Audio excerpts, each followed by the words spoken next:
गेल्या 3 दिवसापूर्वी याच पंढरपूरच्या पावन नगरीमध्ये ज्यांच्या कुटुंबानं अनेक बँका खाल्ल्या, अनेक कारखाने सहकारी कारखाने खाजगीकरण करून स्वतःच विकत घेतले, अनेक शेतकऱ्यांचे काटे मारले, शेतकऱ्यांच्या नावावर बोगस कर्ज उचलली, अशा कुटुंबातील पवार कुटुंबातील रोहित पवार हे शेतकऱ्यांचा कळवळा आणत या ठिकाणी अन्नत्याग आंदोलन करण्यासाठी आलेले होते।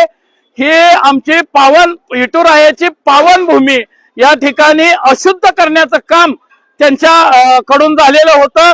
शेतकऱ्यांचा कळवळा असता तर त्यांनी बारामती अग्रो मधील कामगार या ठिकाणी 10,000 15,000 काम करणारे कामगार या ठिकाणी आणले नसते, तेथील शेतकऱ्यांना चांगला दर दिला असता।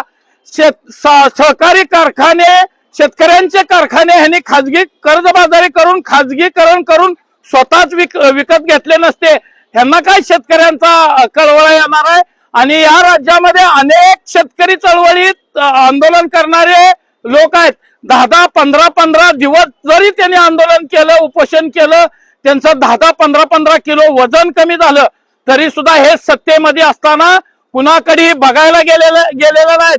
राजू शेट्टी साहेब उसाच्या आंदोलनासाठी बारामतीमध्ये आंदोलन करत होते, त्या ठिकाणी या स्वतःला शेतकऱ्यांचा जाणता राजा म्हणणारा शरदचंद्रजी पवार त्यांना कधी भेटलेले मला बघायला मिळालं नाही।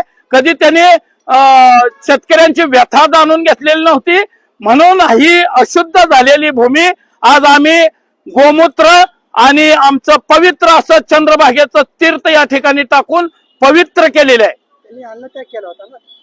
अन्नत्याग याला म्हणताच येणार नाही, कारण अन्नत्याग म्हणजे आपण स्वतः आपलं साधं पाणी प्यायचं असतं, अल्काईन नावाची 150 रुपयाची बाटली पाणी पिऊन हे आंदोलन होऊ शकत नाही, कारण त्या पाण्यामध्ये असे कंटेन आहेत की फक्त पाणी पिलं तरी माणसाला काही होत नाही। त्यामुळे त्यांचा चेहरा वगैरे काही सुकलेला नव्हता आणि आंदोलन त्यांनी 3 दिवसात गुंडाळलं।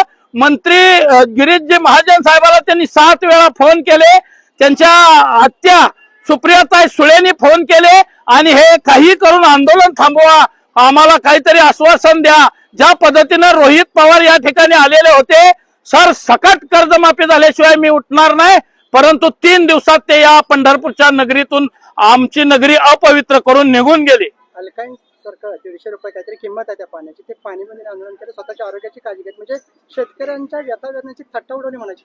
ह्यांच्या कुटुंबानं कधीही शेतकऱ्यांची कळवळा केलेला नाही। अनेक नुसत्या यांच्या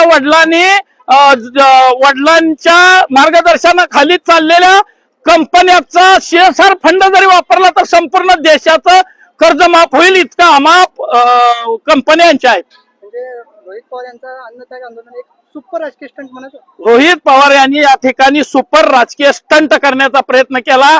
यांच्या अनेक यांच्या आंदोलनातून असं दिसून आलं की शेतकऱ्यांनी याकडे तर पाठच फिरवली होती। यांच्या आंदोलनातून असं दिसून आलं की कारखानदारांनी शेतकरी वाहन मालक यांच्यावरती 10-10 लाख बोगस कर्ज घेतलेले आहे आणि ते कर्ज माफ व्हावं म्हणून ह्यांचा राजकीय स्टंट होता। तुम्ही एक